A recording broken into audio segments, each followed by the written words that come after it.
Inuha ni Omar ang kanyang sombrero na nakasabit sa kanilang dingding. Sa 3 sombrero na iniregalo ng kanyang lolo Ruming ay ang kulay itim ang kanyang paborito. Pinagpagan niya muna yon, saka isinuot niya sa kanyang ulo. Saka sumulyap sa salamin na may bahagya pang basag na nakalagay sa dingding. Yun oh! Ayos! Guwapong-guwapo talaga! Artistahin! Artistahin talaga ang dating ko! Kulang na lang tagahanga! Ganun ang ugali ng batang si Omar, na nasa 10 taong gulang. Kapag napapatingin sa salamin, ay kailangan purihin ang kanyang sarili. Wala namang masama doon, kundi nagbibigay pa yon sa kanya ng good vibes dahil sa positibo niyang tingin sa buhay. Para sa kanya, guwapo siya at yun din ang sinasabi ng kanyang lolo. Pero ang totoo, guwapo naman talaga si Omar. Sa totoo nga, Tisoy nga ang tawag sa kanya ng ibang mga kalaro niya. Ampun lang ni Lolo Ruming si Omar. Ulila na ito sa mga magulang. Pero ganun pa man, hindi nagkulang si Lolo Ruming ng pagmamahal sa bata. Okay, pwede ko nang puntahan ng kaibigan ko si Eman. Usapan namin na may pupuntahan kami ngayon. Kailangan ko na magpaalam kay Lolo Ruming. Teka, nasan nga pala si Lolo? Nasan ba yun? Ay, ayun! Nakaupo sa kanyang paboritong upuan. Lumapit si Omar upang magpaalam sa kanyang lolo. Lolo Ruming? Aalis lang po ako Hindi umimik si Lolo Ruming. Tila walang narinig ang matanda, kaya inulit ni Omar ang kanyang pagpapaalam. Lo, aalis lang po ako.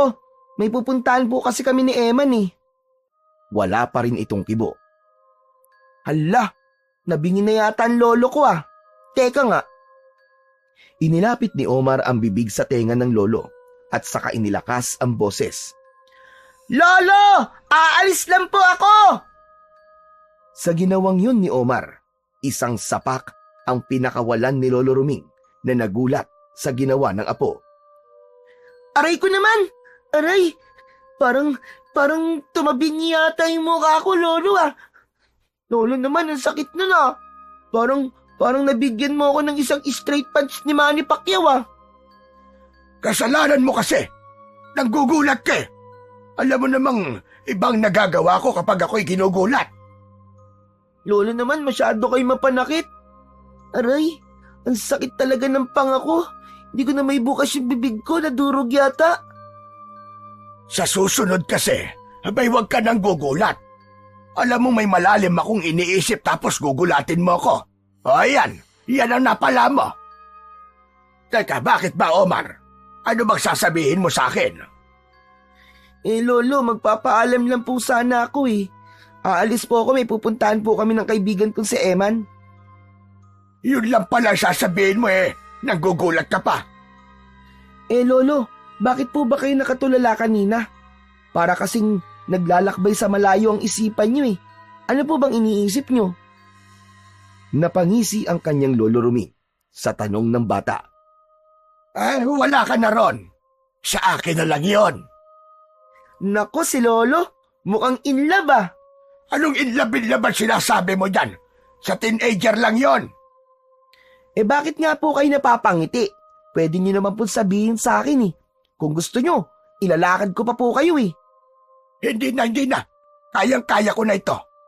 Sige na, umalis ka ng bata ka. Puntahan mo na ang kaibigan mo si Eman. Okay, sige po Lolo.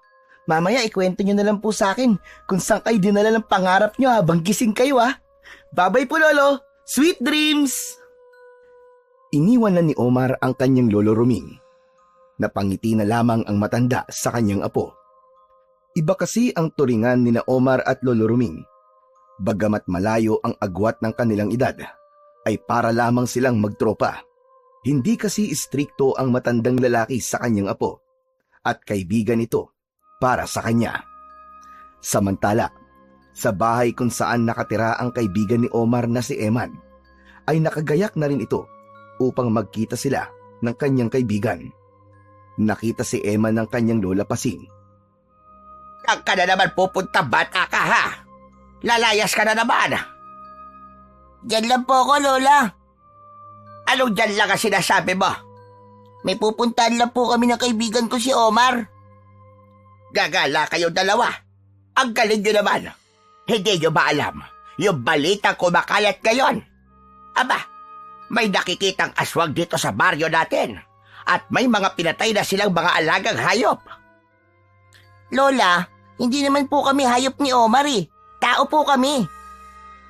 Aba, gasking bata ito at namimiloso pa.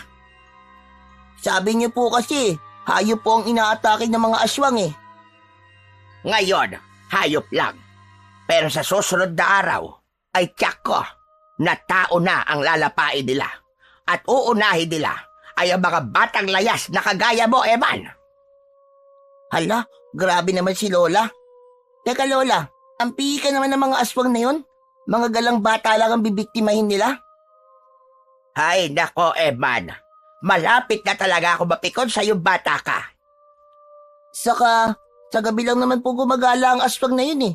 Araw na araw pa po, kaya natutulog pa po yun sigurado. Di po ba sabi nila ang aswang daw ay tulog po sa araw at sa gabi lang gumagala? Ikaw talaga bata ka. Napakarami mong palusot. Sige na po Lola, saglit lang naman po kami ni Omar eh. Papayag ako, pero wag kayo magpapagabi ha. Saka wag lalayo. Baka kung saan kayo makarating. Hindi po Lola, promise po. Umayag na rin si Lola Pasing upang makipagkita kay Omar, si Eman. Matalik na magkaibigan ang dalawang bata. Samantalang sina Lola Pasing at Lolo Ruming ay dating magkarelasyon, subalit hindi nagkatuluyan dahil sa iba't ibang kadahilanan. Nagkita ang magkaibigang si Omar at Eman malapit sa malaking puno ng mangga sa paanan ng bundok. Doon ang paborito nilang tambayan at madalas din doon sila bumubuo ng kanilang mga pangarap sa buhay. Nag-high five at nag-fist bump pa ang magkaibigan. Masaya sila na akala mo ba'y matagal nang hindi nagkita. Eman, Chong, akala ko hindi ka na darating eh. Chong, may isang salita to, it's no? Alam mo naman yun, di ba? Naisip ko kasi, baka di ka pinayagan ng lola mo eh. Yakang-yaka ko na diskarte yan si Lola, ano ka ba? Ang importante, napapayag mo siya, di ba? Muntik na nga di pumayag eh, kasi nga, may kumakalat doon na balita tungkol sa aswang na gumagala. Oo nga pala, narinig ko rin yun eh. Pero si Lolo, pinayagan pa rin niya ako. Siguro, dahil nakalimutan niya yung balitang yun. Paano? Busy siya sa pag-iisip eh. Tungkol saan naman ang iniisip ng lolo mo? Ano pa nga ba? Di kung paano magkaroon ng jowa. Teka. Ang Lola Pasing ko ba yun? Ewan ko. Pero sana nga, magkabalikan na sila. Di ba, okay lang naman na maging sila uli? Oo naman, ayos na ayos sa atin yun. Kaya nga lamang tinatarayan palagi ng lola ko ang lolo mo. Hanggang ngayon galit pa rin siya kay Lolo Ruming. Oo nga pero sabi ni Lolo, magtsatsaga daw siya para mapaibig uli ang Lola Pasing mo. Ay, grabe! Kinikilig naman ako. Sana nga, magkatotoo yun. Oo nga abangan na lang natin. Teka, saan nga pala tayo? Sabi mo meron tayong pupuntahan. Oo nga, hahanap tayo ng gagamba ngayon para meron tayong gagamitin panlaban sa wrestling ng mga gagamba. Ay, oo nga pala no. O sige, humanap tayo ng matapang na gagamba. Yun daw may kulay na batik-batik yung matapang, hindi daw umuurong yun. Palaban daw talaga yun. O sige, yun ang hanapin natin. Bilang mga bata, ay ganun kasimple ang problema at pinagkakaabalahan ng magkaibigan dahil mas lamang sa isipan nila ang paglalaro. Hindi rin nila inaalintana ang panganib sa kanilang buhay. Nagtungo na nga ang magkaibigan sa lugar na malapit sa lawa na kung saan ay may mga tanim na bakawan o mangrove. Madalas ay naroon daw Sa mga natutuyong bakawan, ang matatapang nagagambang batik-batik ang kulay. Kailangan makahanap sila nun. Kapag higit sa 2 ang kanilang nakita, ay ipagbibili nila sa kanilang mga kalaro ang gagambang makikita. Kaya magkakaroon pa sila ng pera. Sigurado ka, Eman, na merong bibili sa atin ng mga gagambang mahuhuli natin? Oo naman, Omar. May nagtatanong na nga sa akin eh. Magkano naman natin ipagbibili? 10 piso kapag medyo maliit. Yung malaki, 20. Aba, ayos pala yun ah. Saka minsan nga, di lang mga batang katulad natin ang bumibili, kundi pati na rin yung mga malalaki na. Yung mga tambay na mahilig magsugal. Hala, totoo ba? Ginagamit nila sa sugal yung gagamba? Oo, pinagre-wrestling nila tapos may pustahan. Pero, Eman, ayoko ng sugal eh. Hindi maganda ang sugal. Yun ang kabilin-bilinan sa akin ni Lolo Ruming. Wag na wag daw ako magsusugal. Kasi panira law ng buhay yun. Ama ka, si Lola Pasing din eh. Ayaw din ng sugal. Sabi nga niya kapag nalaman niya daw na susugal ako, babalatan daw niya ako ng buhay. Oo, galit talaga sa sugal yun. Paano? Kasi yun ang ikinamatay ng lolo ko. Ano? Nagsugal lang namatay na? Hindi ganon. Kasi daw, nagkaroon ng maraming utang dahil sa pagsusugal. Tapos, pinatay nung inutangan. Paano? Hindi na mabayaran yung utang. Tapos, nagtago daw yung lolo ko nang makita ng taong inutangan. Ayun, tinira. Patay. Hala, nakakalungkot naman palang sinapit ng lolo mo. Kaya nga galit na galit si Lola sa taong sugarol eh. Panira daw talaga ng buhay ang sugal. Ang dami na natin pinag-usapan. Tara na nga, umpisa na natin ang paghanap ng gagamba para hindi tayo abutin ng gabi. Kasi mag-aalala ang lolo ko at lola mo kapag inabot tayo ng dilim. Oo nga, lalo na't napapabalita yung pagkakaroon ng aswang dito sa Baryo Balimbing. Sinimulan na ng 2 bata ang paghahanap ng gagamba na gagamitin nila sa kanilang paglalaro. Sinuyod nila ang mga natutuyong puno ng bakawan. Sa kanilang paghahanap ng mga gagambang pwedeng ipansabong, ay nakita nila ang grupo ng mga kalalakihan na nag-uusap habang galing sa pangunguha ng isdang igat sa maputik na bahagi ng lawa na kinaroroonan ng mga puno ng bakawan. Nakiusyoso ang 2 bata sa pakikinig. May konting yabangan na nangyayari sa pag-uusap ng ilang kalalakihan hanggang mapadako ang pag-uusap ng mga ito sa pag-atake ng mga aswang. Naging usapan nila na meron ng naging biktima ang gumagalang aswang. Isang pamilya na ang naging biktima ng mga ito. Subalit walang sino man ang nakakita sa halimaw. Ayon pa sa kanila, isang taong may taglay lamang na agimat o iniingatang mutya ang maaaring makapatay sa aswang. Isa sa kalalakihang naroon ang nagbida at nagkwento na may alam itong mutya na maaaring makuha. Yun ay walang iba kundi ang mutya ng bubuyog na maaaring makita sa pulot-pukyutan. Ayon sa pagpapatuloy ng kwento ng lalaki, ay makapangyarihan ang mutya ng bubuyog at hindi lang isang mutya ang maaaring makita sa pulot-pukyutan, kundi 2 mutya. Kambal na mutya na nagtataglay ng pambihirang lakas at kapangyarihan. Kaya ang makakakuha nito ay maaaring lumaban sa gumagalang aswang. Nagkatinginan ang 2 bata dahil sa kanilang mga narinig. Oo nga't kwento-kwento lang yun, subalit kung minsan ay meron yung katotohanan. Tig-isang gagamba lang ang nakita ni na Omar at Eman. Hindi na sila nagtagal sa paghahanap ng gagamba dahil papalubog na rin ang araw. Habang naglalakad papauwi ang 2 bata, ay hindi na maalis sa isip nila ang mga narinig mula sa mga kalalakihan. Totoo kaya yun, Eman? Yung sinabi ng lalaki? Ako nga rin nag-iisip eh, kung dapat bang paniwalaan ng mga sinabi niya. Pero alam mo, Eman, may naisip ako. Ano yun, Chong? Maaari natin subukan. Ang alin? Ang paghanap sa mutya ng bubuyog? Mismo! Di ba ang astig kapag tayo nakakuha nun? Aba, oo naman. Maaari tayong maging sikat. Dahil makakaya nating labanan ng mga aswang na gumagala. Sigurado, magiging bayani tayo. Ano, hanapin natin? Ikaw? Ako, ready ako palagi. O sige, subukan natin. Bukas magkita ulit tayo sa dati. Kung dati gagamba ang hinahanap natin, sa susunod na araw naman, mutya na ang ating hahanapin. Saka tamang-tama, no?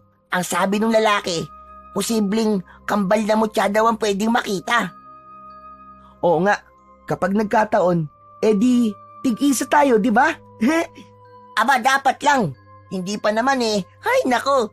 Excited na talaga ako, Omar. Bakit ikaw lang ba? Siyempre ako rin, no? Malay mo, chance na pala natin para magkaroon tayo ng mutya, di ba? Bukas na lang natin pag-usapan yan. Bilisan na natin ang paglalakad at baka mapagalitan na tayo. Nagmamadali sa paglalakad ang dalawang bata. Si Omar ay umuwi na sa kanila. Nag-aabang ang kanyang lolo sa pinto ng bahay nang dumating ito. Nag-bless siya sa kanyang lolo Ruming. Walang maraming tanong ang matanda kay Omar dahil buo ang tiwala ng matandang lalaki sa kanyang apo. Samantala, sa lugar naman ni Eman, galit na nakaharang at nakapamewang pa si Lola Pasing sa pinto ng kanilang bahay. Masama ang tingin nito sa apo, kaya naman nag-aatubili si Eman kung tutuloy pa ba ito o hindi. Saglit muna siyang huminto at napansin kagad yun ng kanyang Lola Pasing. O ano, magaling na bata? Anong tinataka-taka mo riyan? Ba't di ka pa pumasok dito sa bahay? Halika ka rito, bata ka! Walang nagawa si Eman, kundi ang lumapit sa kanyang lola. Anong oras na, ha? At sabi mo saglit ka lamang. Aba, papalubog na ang araw ah. Pasensya na po, Lola. Kwan po kasi. Anong ah? Gagawa ka pa talaga ng alibay mo. Magsisinungaling ka pa. Hindi naman po. Kasi nakalimutan po namin ni Omar ang oras eh. Dahil nalibang po kami sa paghahanap ng gagamba. Abay, lintik na ito. At pangunguha lang pala ng gagamba ang pinagkakaabalahan. At ang apo pa ni Roming, ang kasama mo lintik ka. Oo po. Siya lang naman po ang kaibigan ko dito sa Baryo Balimbing eh. Abay malamang kung ano-anong ituturo ng batang yun sa'yo. Palibhasa, manloloko ang lolo niya. Lola naman, kaya na naman po kayo eh. Nagagalit kayo kay Omar. Idadamay niyo po siya sa inis niyo sa kanyang lolo Ruming. Wala ka nang pakialam doon. Pihira itong batang ito. Kung bakit kasi napakatigas ng ulo mo. Doon ka pa sa apo ni Ruming nakikipagkaibigan. Marami pa naman bata niyan ah. Eh Lola, mabait po kasi si Omar eh. Pumasok ka na nga rito sa loob ng bahay. Pinag-alala mo ko na gusto, lintik ka. Alam mo, delikado ang panahon ngayon. Dahil sa bali-balitang gumagalang aswang. Eh paano kung matiyempo kayo ng aswang ng Omar na yon? Aba, may liligtas ka ba niya? Eh di, magtutulungan po kami para labanan po yung aswang. Ang lakas-lakas ng loob niya. Hindi mo alam ang sinasabi mo, Eman. Hindi basta-basta napapatay ang aswang nang wala kang anumang sandata o taglay na mutya. Dahil ang mga kampo ng kadiliman ay hindi madaling tapusin. Maaaring minsan matatalo sila. Pero tsak, babalik yan para gumante. Isa pa, ang may taglay lang na anting-anting o mutya labang ang maaaring makapatay sa kanila. Dahil sa sinabing yon ng Lola Pasing ni Eman, ay lalo lang lumakas ang kanyang interes upang ituloy ang naging usapan at plano nila ng kanyang matalik na kaibigan na si Omar. Tiyak, hindi magiging madali na makaalis uli siya ng bahay kinabukasan para magkita silang magkaibigan. Subalit, kailangan niyang gumawa ng paraan. Nang gabing yon, ay halos hindi makatulog si Omar. Paulit-ulit na umaalingaw-ngaw sa kanyang diwa kapag ipinipikit ang kanyang mga mata ang mga narinig nila ni Eman na pag-uusap ng mga kalalakihan tungkol sa mutya ng bubuyog. Samantala, ganun din si Eman. Ayaw itong dalawin ng antok. Naiisip niya ang tungkol sa narinig nila ni Omar. Nagsusumiksik sa isipan niya na kailangan na nilang kumilos at hanapin ang nasabing mutya ng bubuyog na may malaking tulong sa kanila. Higit sa lahat ay sa mga naninirahan sa kanilang baryo, laban sa gumagalang aswang. Samantala, sa isang tagong lugar na malapit lamang sa baryo Balimbing, ay doon nagkukubli at naninirahan ang siyang may pakana ng gumagalang aswang na napapabalitang nagdadala ng kilabot sa baryo. Bartolo! Bartolo!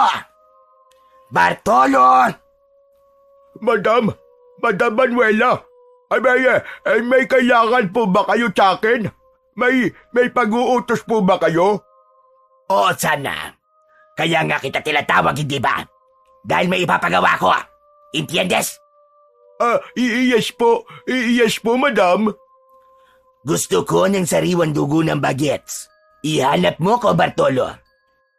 Alam mo naman na hindi ko lang iniinom ang dugo, kundi inahaliw ko rin yung sa aking pampaligo para manatiling sariwa at makinis ang aking kutis. Saan po ba ako hahanap, madam? Saan po? Tonto! Di lumabas ka. Gamitin mo ang utak mo. Magsaswang ka, ganga. Gumala ka kahit saan at dalhan mo ko ng bagets para makuha lang ko ng dugo. Sige po. Masusunod po, madam.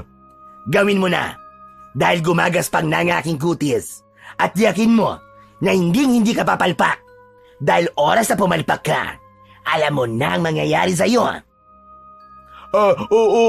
Opo, madam.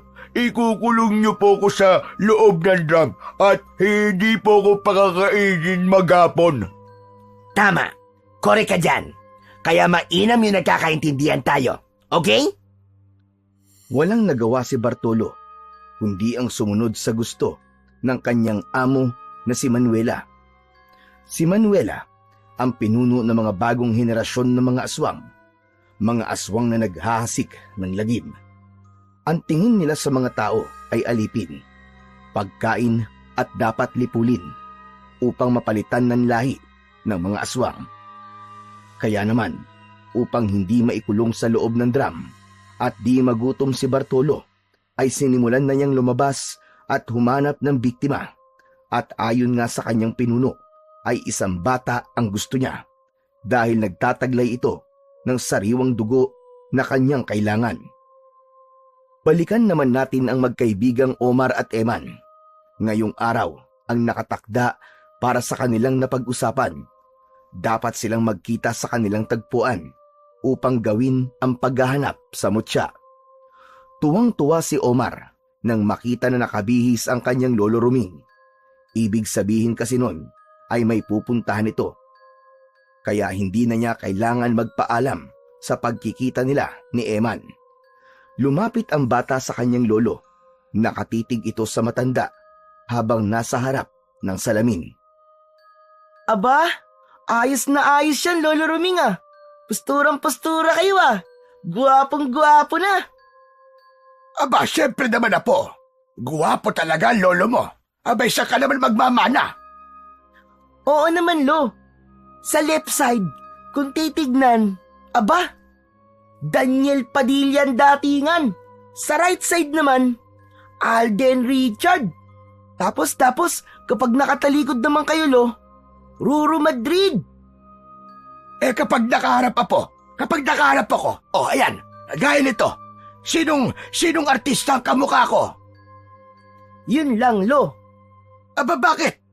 Sino bang kamukha ko kapag tinignan ako sa harap? Sabit, Lo eh. Empoy Marquez po eh. Abay, sira ulo kang bata ka. Dati ka bang abnormal? Pabihira ito. Empoy Marquez. Akala ko ba gwapong-gwapo ko? Tapos bigla mo akong ilalaglag. Baka samain ka sa akin, bata ka, konyatan kita sa ngalangala. Sige ka. Lolo talaga oh. Mainit kagad ang ulo. Joke lang po yun, Lo. Siyempre po, gwapong-gwapo kayo. Mana ako sa inyo, di po ba? Dahil gwapo ako. Kaya kayo, Saksakan po ng gwapo, 1,000,000%. Legit na magandang lalaki. Yan! Ganyan! Dalawa na nga lang tayo magkakampi. Lalaglag mo pa ako. Kaya dapat, iniingatan mo lagi ako. Huwag mo akong ilalaglag. Oo naman, Lo. Joke lang naman po yung sinabi ko sa inyo eh. O sige na, sige na. Kailangan ko nang umalis, Omar. Kaya ikaw na ang bahala dito sa bahay natin na. Bantayan mo dito. Lolo naman, ba't ko kailangan bantayan ng bahay? Hindi naman po aalis to eh. Abay, loko talaga tong batang ito. Namimiloso po pa. Ang ibig kong sabihin sa'yo, maging taong bahay ka. Dahil baka mamaya ay may kung sino pumasok dito at mawala yung mga nakatabi kong ginto at alahas. Ano, Lo? May ginto at alahas kayong nakatabi dito? Oo. Naniwala ka naman kagad. Wala tayo noon. Basta dito ka lang. At tama na muna ang kakagala mo. Hindi na umimik pa si Omar. Ayaw na niyang magkomento pa para hindi na magduda ang kanyang lolo at malaman pa na may pupuntahan siya. Umalis na si Lolo Ruming. Nakatanaw pa si Omar habang papalayo ang kanyang lolo. Nang hindi niya na ito matanaw, ay agad niyang isinara ang pinto. Pumasok siya sa kwarto at nagpalit ng damit. Kailangan niya nang umalis para makipagkita sa kaibigan niyang si Eman. Samantala, hindi naman mapakali si Eman dahil hindi niya alam kung ano ang gagawin. Hindi kasi umalis ng bahay ang kanyang lola Pasing. Hindi tuloy siya makadiskarte para makaalis at makipagkita sa kaibigan niyang si Omar. Nag-aalala siya na baka kanina pa siya nito hinihintay. Pero kaninang umaga lamang ay may naisip na siyang paraan. Kumuha siya ng sleeping tablet sa damitan ng kanyang lola kung saan yun nakatago. Gumagamit kasi noon ang lola Pasing niya, lalo na kapag nahihirapan itong makatulog. Kailangan ko nang gawin ang plano ko para makaalis na ako. Nagtimpla ng juice si Eman, isa para sa kanya at isa para sa kanyang lola Pasing. Ilalagay niya ang tableta sa inumin para kay lola Pasing. Nang makapagtimpla, ay dinala niya kagad ang 2 juice sa kanyang lola. Ang maliit na baso ay para sa kanya at ang isang baso na may kataasan na nilagyan niya ng sleeping tablet ang ibibigay niya sa kanyang lola Pasing. Lola Pasing, Lola, uminom po muna kayo ng juice oh. Aba, tignan mo nga naman. Tamang-tama. Kanina pa ako nauuhaw. Mabuti naman at naisipan mong magtimpla ng Diyos. Alam ko pong paborito niyo po ang orange juice eh. Lumagok ng 2 beses si Lola Pasing. Lihim na nakasulyap si Eman sa kanyang lola. Aba, ang sarap ah. Sakto sa tamis ang pagkakatimpla mo ng Diyos, apo. Salamat po Lola. Ilang minuto pa ang lumipas ay nakaramdam na ng antok si Lola Pasing. Apo, ikaw na muna bahala dito ah.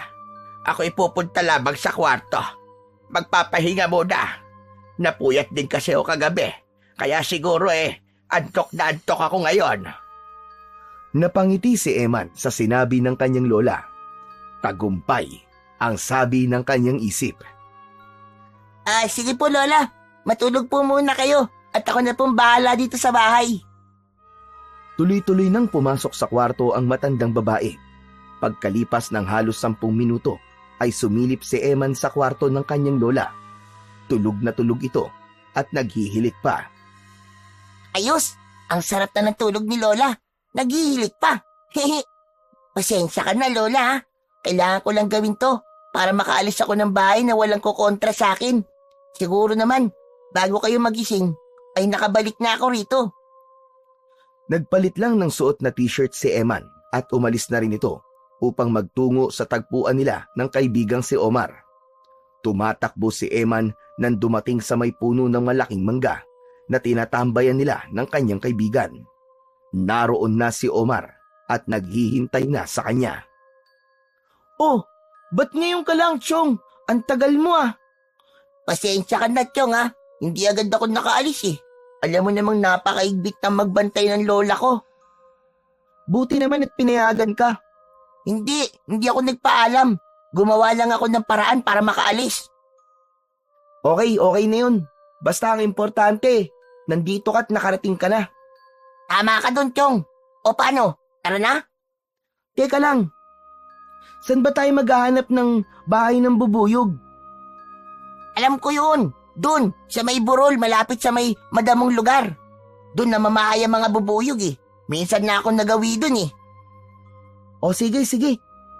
Sana may makita kagad tayo, no? Sigurado yun. Magtiwala ka lang, Omar. Hindi na nga nag-aksaya pa ng oras ang magkaibigan.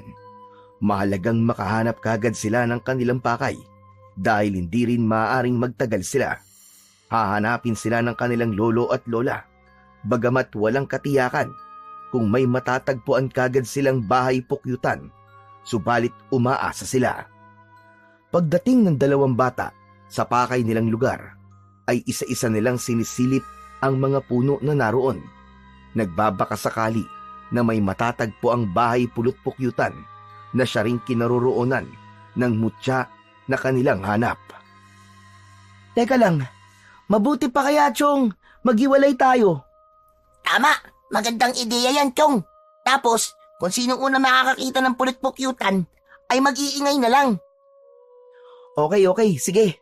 Baka makakita kagad tayo kapag nagkanya-kanya tayo ng hanap. Hanggang sa naghiwalay na nga ng lakad ang dalawang bata. Si Omar ay sa direksyong pasilangan at si Emma naman ay sa gawing kanluran. Panay ang sipat ni Omar sa mga punong dinaraanan, kaya lang wala pa rin siyang makitang pulot-pukyutan. Napapakamot na lamang siya sa ulo. Pakiramdam niya, mamalasin pa sila sa araw na yon. Subalit kailangan niyang magtiyaga. Ipinagpatuloy niya ang paghanap nang marinig niya ang ingay ni Eman. Sumigaw ang kaibigan niya. Aba, sigaw ni Eman yun ah. Mukhang nakadali na yata siya. May nakita na siguro. Naulit ang sigaw nito, bagay na ipinagtaka niya. Teka, parang hindi naman ganun dapat ang sigaw niya. Dapat tinatawag niya ang pangalan ko, pero mukhang may kinakatakutan siya. Hala, sandali nga, pupuntahan ko na lang siya. Agad na pinuntahan ni Omar ang lugar na pinagmumulan ng sigaw ni Eman, hanggang sa nakita niya na may lalaking kaharap ito. Lagot, naloko na. May ibang dahilan pala kung bakit sumisigaw si Eman. Hindi niya pwedeng pabayaan ang kaibigan niya. Lumapit si Omar sa mga ito. Teka po. Please lang, huwag mong saktan ang kaibigan ko. Bakit kayo masasaktan kung sasama kayo sa akin? Si Bartolo ang lalaking nasa harapan nila, ang alalay ni Manuela na inutusan upang humanap ng mga bata para sa kailangan nitong sariwang dugo. Ba't naman kami sasama sa'yo? Hindi ka nga namin kilala eh. Saka tignan mo nga yung itsura mo. Nakakatakot ka. Mukha ka hindi ka ba magkakatiwalaan? Sige, laitin mo ko, bata. Kung di, may paglalagyan ka talaga sa akin. Sino ka ba? At anong kailangan mo sa amin, ha? Kailangan ko kayong dalawa. Kapag nadala ko kayo, matutuwa ang aking madam. Nagkatinginan sina Omar at Eman. Sino kaya ang madam na sinasabi ng lalaking kanilang kaharap? Kaya sige na, sumama na kayo sa akin. Maraming pagkain at mga laruan akong ibibigay sa inyo. Hindi. Busog pa po kami. Saka, gagamba lang. Ayos na sa amin na maging laruan. Oo nga. Ayaw po namin sa laruan plastic. Ang gusto namin yung gumagalaw. Kaya, yun, yung gagamba ang paborito naming laruan. Ganun Ayaw niyo sumama Inilabas ni Bartolo ang isang punyal at tinakot ang dalawang bata. Matalas at matulis ang punyal na hawak nito. Teka. Anong gagawin mo sa amin, Manong? Hindi ko kayo maisasama ng buhay. Mas madali ko kayo maisasama kapag patay na kayo. Ano? Papatayin mo kami? Seryoso ka? Sa tingin mo nagbibiro ako, ha, bata? Itong mukhang ito, nagbibiro? Mukhang hindi. Kasi sa pangit mong yan, hindi ka nga nagbibiro. Chong, anong gagawin natin ngayon? Ano pa nga ba? Kundi ang... Takbo! Hoy, sandali, Chong! Huwag mo akong iwan dito! Kumaripas na ng takbo ang magkaibigan. Sinundan sila ni Bartolo na determinadong makuha ang 2 bata upang dalhin kay Manuela. Magkasunod lang sa pagtakbo sina Omar at Eman. Tinahak nila ang kasukalan upang doon hanapin ang kanilang kaligtasan sa kamay ng pangit na si Bartolo. Nagtago sila sa ilalim ng punong kahoy na may malaking sanga at makakapal na dahon. Ala, nasa na kaya siya? Huwag sana tayong makita rito, Eman. Sa lugar na hindi kalayuan sa pinagtataguan ng magkaibigan, ay naroon si Bartolo. Sinisipat ang bawat lugar at mga puno upang hanapin ang 2 bata. Kailangan niyang makita ang mga ito. Omar, ayun siya oh. Hinahanap tayo. Oo, nakikita ko rin siya, Chong. Huwag kang maingay. Baka marinig niya tayo. Habang nagkukubli ang 2 bata, ay may narinig sila mula sa gawing itaas ng punong kanilang kinaroroonan. Ugong yun na mga bubuyog. Napatingala si Omar at nakita niya ang mga bubuyog na naroon sa bahay pukyutan. Ayos, Eman! Jackpot tayo! Tignan mo sa taas ng puno. Ang hinahanap natin pukyutan. Meron tong punong kinaroroonan natin. Aba, oo nga. Pinahirapan pa tayo sa paghahanap. Meron pala dito. O sige, Chong, ano gagawin natin? Di natin makukuha ang pulot pukyutan kung may humahabol sa atin. Habang kausap ni Omar ang kaibigan, ay isang bubuyog ang umiikot-ikot sa ulunan ni Eman. Tila ibig nitong dumapo. Chong, yung bubuyog, parang trip niyang maglanding sa mukha mo. Aba, lokong bubuyog to ah. Trip pa yatang humalik sa akin. Nagpaikot-ikot ang bubuyog. Sinusundan naman yun ng tingin ni Omar. Hanggang ang bubuyog ay biglang dumapo sa may ilong ni Eman. Hindi nito napigilan ang makiliti dahil sa pagdapo ng bubuyog sa tungki ng kanyang ilong. Dahilan upang mapabahing si Eman ng malakas. Ha? Aching! Naku po, naloko na. Ang lakas ng atsing mo. Dahil sa ingay na nilikha ni Eman, ay narinig yon ni Bartolo. Kaya agad itong tinungo ang lugar na kinaroroonan ng 2 bata. Pahamak talaga ang pesting bubuyog na yun oh. Hindi ko napigilan ang kati ng ilong ko. Napaatsing ako ng malakas. Chong, papunta na rito yung lalaking pangit. Anong gagawin natin, Omar? Tatakbo na ba tayo uli? Oo, Chong. Pero bago tayo tumakbo, ibigay mo muna sa akin yung kaputol na sanga ng kahoy na nasa tabi mo. Bilis! Bakit? Basta, wag ka na magtanong. Wait ka na lang. Kailangan may gawin tayo para makaligtas sa lalaking pangit na umahabol sa atin. Dinampot ni Eman ang kaputol na sanga ng kahoy at iniabot yon sa kanyang kaibigan. Humanda ka, Chong ha. Pagbilang ko ng 3, tatakbo tayo. Mauna ka at susunod na lang ako sa'yo. Teka. Ano bang gagawin mo? Malalaman mo rin mamaya. Basta, sumunod ka na lang. O sige. May tiwala naman ako sa'yo, Chong eh. Okay, ito na. 1, 2, 3. Takbo, Chong! Agad na kumaripas ng takbo si Eman. Tumayo naman si Omar at agad sinipat ang pukyutan na nasa puno. Pinuntirya ito at saka ipinukol ang hawak na tuyong sanga ng kahoy. Sapul ang bahay pukyutan. Nabulabog ang mga insekto at nagliparan. Saka naman kumaripas na rin ng takbo si Omar upang sundan ang kaibigan niyang si Eman. Natulala na may kasamang pagkabigla si Bartolo nang makita ang 2 bata na kumakaripas ng takbo papalayo. Bago pa siya nakakilos upang sundan ang mga ito, ay nakita niya ang napakaraming bubuyog na patungo sa kinaroroonan niya. Siya ang binalingan ng mga galit na insekto. Inatake siya ng mga ito. Mga bubuyog! Ang daming bubuyog! Aray ko! Aray, ang sakit! Nagsisisigaw si Bartolo at kumaripas ng takbo na hindi alam kung saan patutungo. Nakasunod sa kanya ang napakaraming bubuyog na galit dahil sa pagkabulabog. Kahit anong gawin ni Bartolo ay hindi niya maawat ang mga kagat ng insekto. Tanging sigaw na lang ang magagawa niya at tanggapin ang masasakit na kisot ng mga ito. Samantala, nakaligtas ang 2 bata sa kagat ng mga bubuyog at nakaligtas din sila sa masamang balak ni Bartolo. Nagkukubli ang magkaibigan sa makapal na mga halaman. Hindi sila hinabol ng mga bubuyog dahil ang atensyon ng mga yon ay napunta kay Bartolo. Ligtas na tayo, Eman. Chong, ang galing ng naisip mo. Ang astig. Ngayon, alam mo na yung plano ko kanina. Oo, Chong.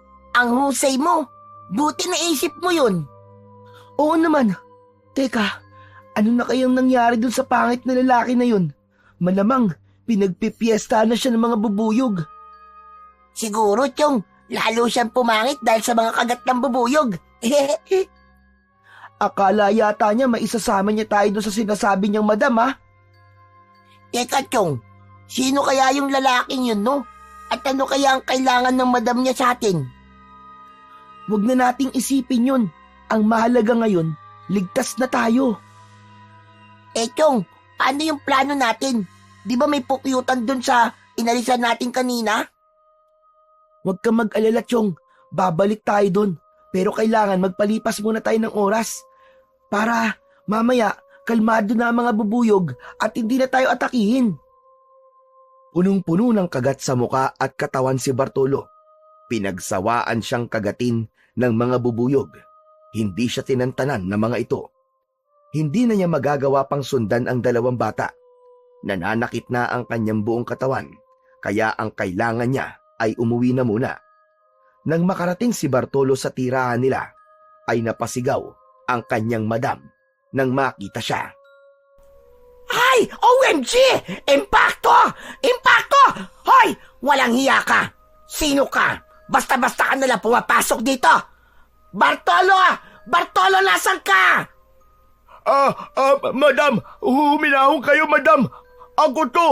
Ako si Bartolo! Anong ikaw si Bartolo?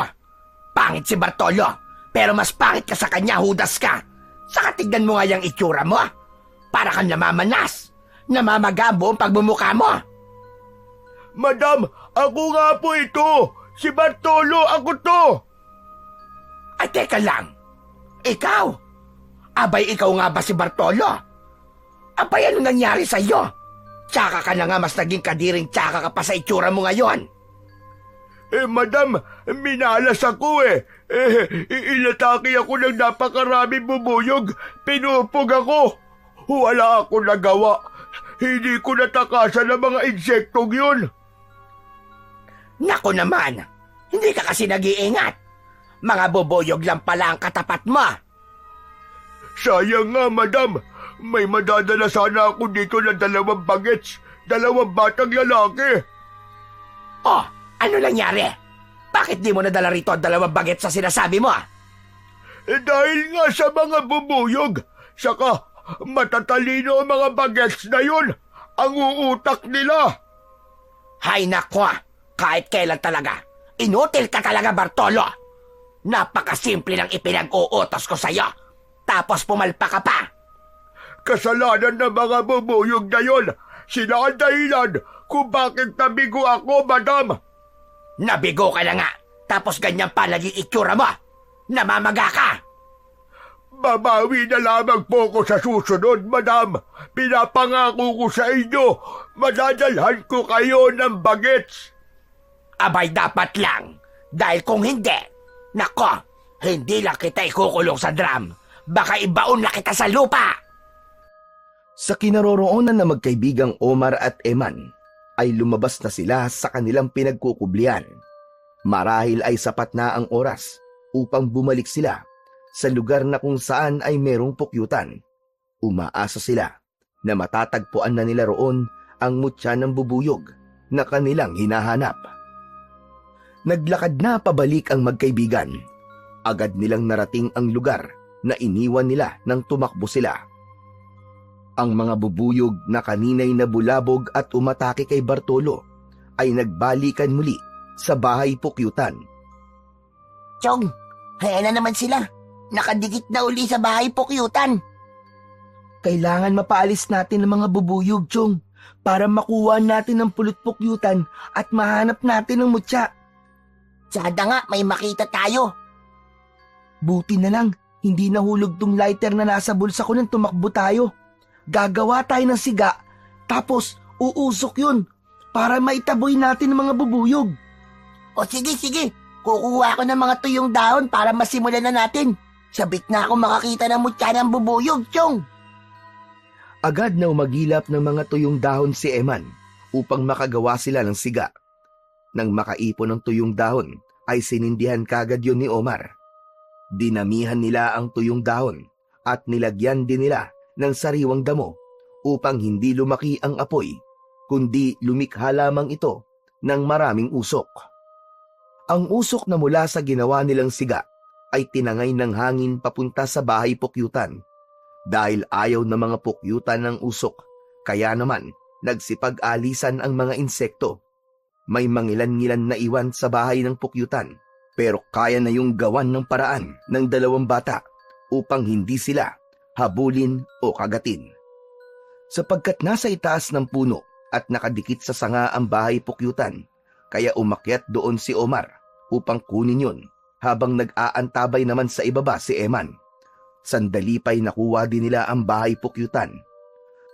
Agad nilang hinanap ang mutya na ayon sa kanilang napakinggan ay nasa loob ng bahay ng pukyutan. Inisa-isa nilang tignan ang bawat sulok nun. May mga batang bubuyog ang naroon na hindi pa kayang makalipad.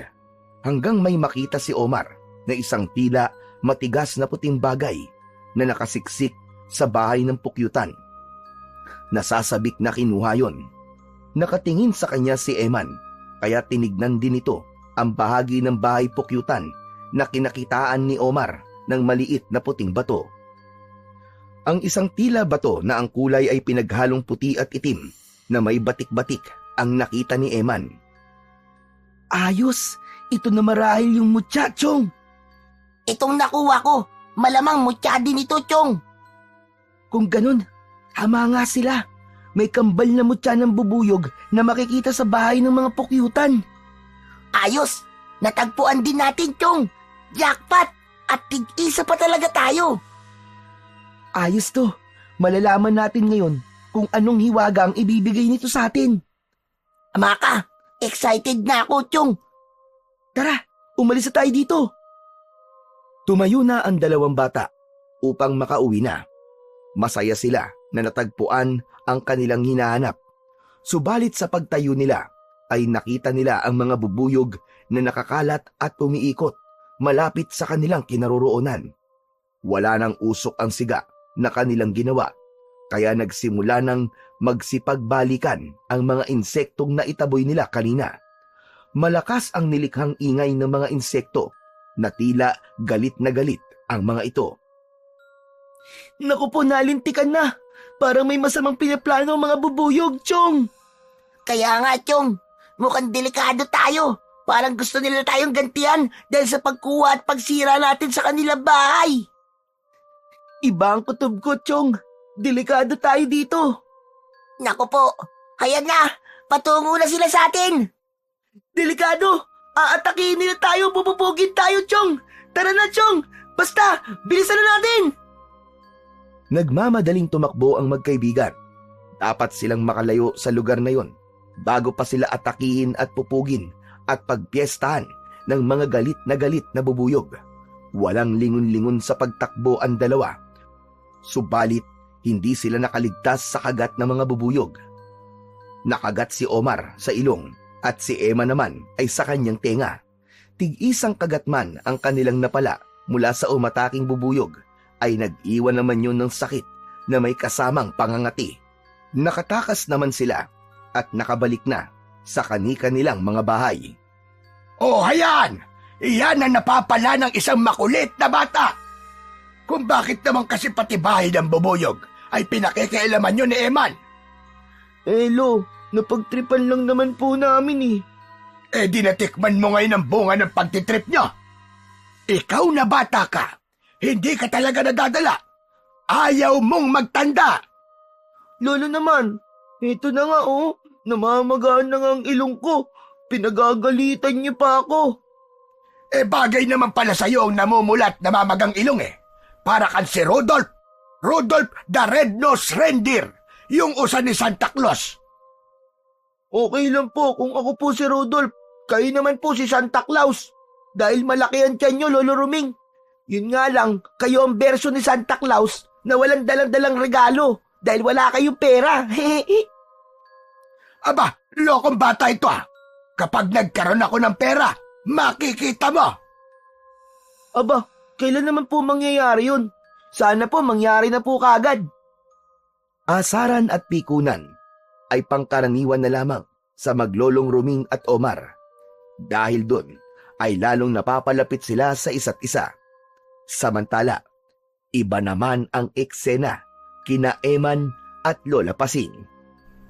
Yan ang napapala. Matigas kasi ang ulo mong bata ka. Kung ano-anong kalokohan ang ginagawa mo. Kaya yan ang napapala mo. Lola naman masakit na nga po yung tenga ko Parang gusto ko na nga pong tanggalin yung tenga ko. Namamagaan na nga dahil sa kagat ng bubuyog. Piningot niyo pa. Abay, tama lang sa'yo yan. Dahil hindi ka marunong sumunod sa akin. Nakatulog lang ako saglit Kung saan ka na nakarating tapos ganyan pa ang itsura mo pagbalik mo dito sa bahay. Namamagana ang tenga dahil sa kagat ng bubuyog. Aba, Justin, bata ito. Bakit kasi pati bahay ng bubuyog ay pinakikialaman nyo ni Omar? Lola, ang importante po dun nakauwi pa rin naman po ako. Sa kakagat lang naman po to ng bubuyog Hindi naman po ako mamamatay dito Hindi mamamatay. Paano kung makamandag na bubuyog ang kumagat sa'yo? Baka natigok ka ng bata ka. Abay, teka nga pala. Ang ipinagtataka ko lang, bakit masyadong napatagal ang tulog ko? Dati naman kapag umiidlip ako ng gano'n ay mga 1 oras lang. Pero nakatulog pala ako ng halos 5 oras. Baka naman po, dahil malamig lang ang panahon, Lola. Hindi dun yon. May duda ako Hindi kaya may kung ano kang nilagay doon sa Diyos na ipinainom mo sa akin, lintik kang bata ka? Oy, Lola, huwag kayong ganyan Namimintang kayo, masama po yan. Nako kang bata ka. Malaman ko lang na may ginawa ka talagang kabulastugan.